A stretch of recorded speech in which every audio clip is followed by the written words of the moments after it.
ആശയക്കുഴപ്പം ഉണ്ടാകാൻ കാര്യമുണ്ടല്ലാന്ന്. UDF നയിക്കുന്നത് ആരാണ്? ലീഗും കേരള കോൺഗ്രസും അതിനെ തൊഴിലെടുത്തിലൊക്കെ അല്ലെ അവർക്കൊരു ആശയം പെട്ടെന്ന് പറയാൻ എങ്ങനെ സാധിക്കുക? ഒരു അഭിപ്രായം എങ്ങനെ അവർക്ക് പറയാൻ സാധിക്കുക? UDF സെക്രട്ടറി ഇപ്പോ കേസുകൾ പിൻവലിക്കണമെന്ന് പറഞ്ഞു. കേസുകൾ പിൻവലിക്കണമെന്ന് പറയപ്പെടുമ്പോൾ തന്നെ ഈ അന്നുണ്ടായ നാമജപ ഘോഷയാത്രയും മറ്റ് പ്രതിഷേധങ്ങളൊക്കെ സ്വാഭാവികമുണ്ടായപ്പോൾ ബോധപൂർവ്വം അതിനകത്ത് നുഴഞ്ഞു കയറി കരാറ് സൃഷ്ടിക്കാൻ വേണ്ടി ശ്രമം നടത്തിയ കേസുകളുണ്ട്. ആ കേസുകൾ കൂടി പിൻവലിക്കണമെന്നുള്ള അഭിപ്രായമുണ്ട്.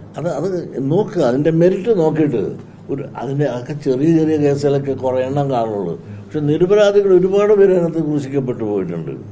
പിന്നെ അറിയാതെ ചെന്ന് പോയി വീണ് ചില ആളുകളുണ്ട് തെറ്റിദ്ധാരണ എടുത്തത്. അതിൻ്റെ മെറിറ്റും ഡീമെറിറ്റും എടുത്തിട്ട് ചെയ്യുക. അത് ഗവൺമെൻറ് ഒറ്റടിക്ക് പിൻവലിക്കാൻ നോക്കുകയല്ല. അത് കോടതി വഴിയെ സാധിക്കണമെന്ന് എനിക്കറിയാം. ആ കോടതി വഴിയെ സമീപിച്ച് അത് തീരാനുള്ള ഒരു ശ്രമം നടത്തുന്നത് എന്തുകൊണ്ട് അഭികാമ്യമാണ്. ജനങ്ങൾക്ക് അത് ഏറെ സന്തോഷമായിരിക്കും.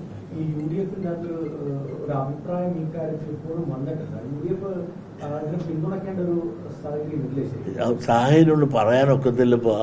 കാരണം UDF ആരാണ് നയിക്കുന്നത്? UDF നയിക്കുന്നത് ആരാണെന്ന് എല്ലാവർക്കും അറിയാം. അതുകൊണ്ട് UDF അഭിപ്രായം പറയാൻ സാധിക്കില്ല.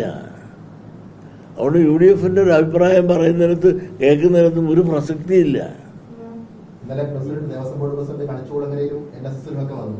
രണ്ട് പ്രബല സമുദായങ്ങളും ഇതിൽ പിന്തുണ പ്രഖ്യാപിച്ചു. ഇതോടുകൂടി എതിരാളികൾ എതിർപ്പുമായിരുന്നവരുടെ ആ എതിർപ്പിന് മൂർച്ച കുറഞ്ഞെന്ന് കരുതുന്നുണ്ടോ?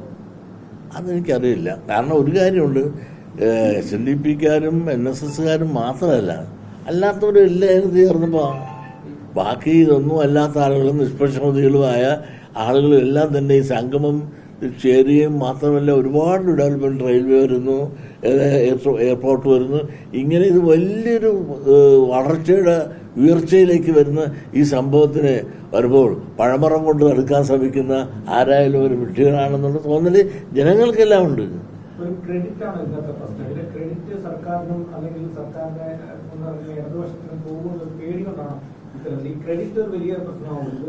അതെ, അതൊരു അല്പമനസ്സാണപ്പാ. ഈ ക്രെഡിറ്റ് ആർക്കും കിട്ടുമോ കിട്ടുക എന്നുള്ളതല്ല. ഈ ക്രെഡിറ്റ് കിട്ടുമെന്ന് തന്നെ വിചാരിക്കട്ടെ, സഹകരിച്ചാൽ അവർക്ക് എല്ലാവർക്കും കൂടെ കിട്ടുന്ന ക്രെഡിറ്റ് അല്ലേ. മാറി നിന്ന ക്രെഡിറ്റ് കിട്ടുമോ? ഹിന്ദു ഐക്യവേദി കാര്യങ്ങൾ പറഞ്ഞ് ബോധ്യപ്പെടുത്തും, അതായത് സർക്കാർ രാഷ്ട്രീയ ലക്ഷ്യത്തോടെ എടുക്കുകയാണ്, അതൊക്കെ ഞങ്ങൾ പറഞ്ഞ് ബോധ്യപ്പെടുത്തും എന്നാണ് അവർ പറയുന്നത്. ആര്? ഹിന്ദു ഐക്യവേദിയൊക്കെ വരട്ടെ. അപ്പോൾ അവരെ എനിക്കറിയാവുന്ന ഭാഷ ഞാൻ പറഞ്ഞ് ബോധ്യപ്പെടുത്താം. ഞങ്ങളാരും ഹിന്ദുക്കളല്ലെന്നാണ് അവർ പറയുന്നത്. ഹിന്ദു ഐക്യവേദി എന്ന് പറഞ്ഞാൽ അവരെല്ലാം ഹിന്ദുക്കളുടെ എല്ലാത്തിന്റെ കുത്തകാവകാശം ഒന്നും അവർക്ക് ആർക്കും ഇല്ല.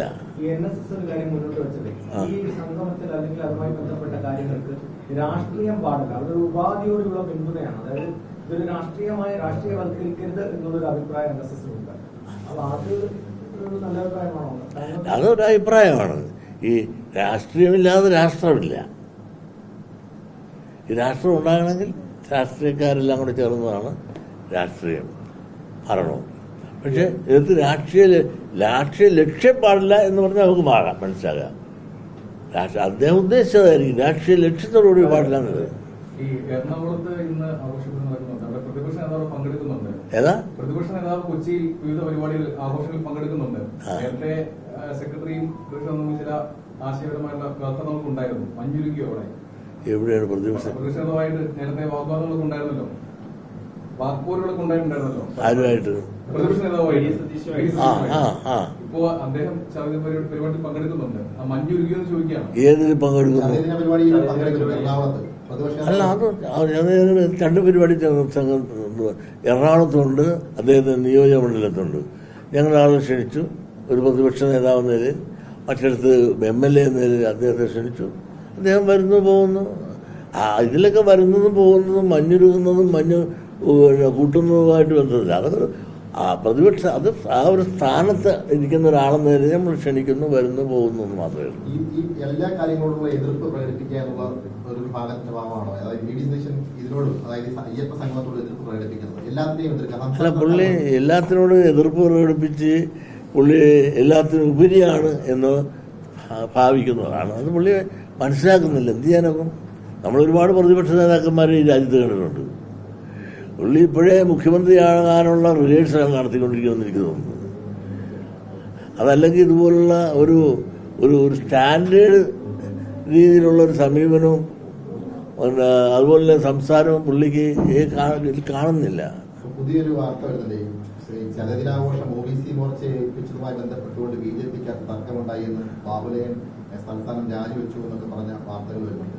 അതിനെ എങ്ങനെയാണ് ജനറൽ സെക്രട്ടറി നോക്കിക്കാണുന്നത്? അല്ല, യുവജന അത് അവരെ ഏൽപ്പിച്ചു എങ്കിൽ അത് ശരിയായില്ല.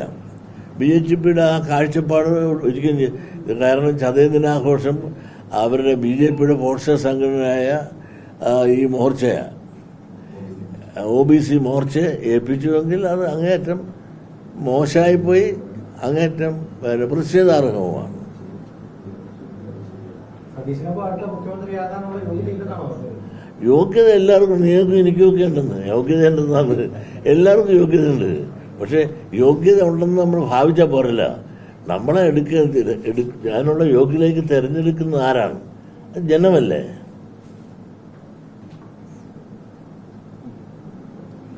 അപ്പൊ തൽക്കാലം നമുക്ക് നിർത്തരുതോ? Thank you. എല്ലാവർക്കും ചതയദിന ആശംസകൾ. എല്ലാവരും അങ്ങോട്ടൊന്ന്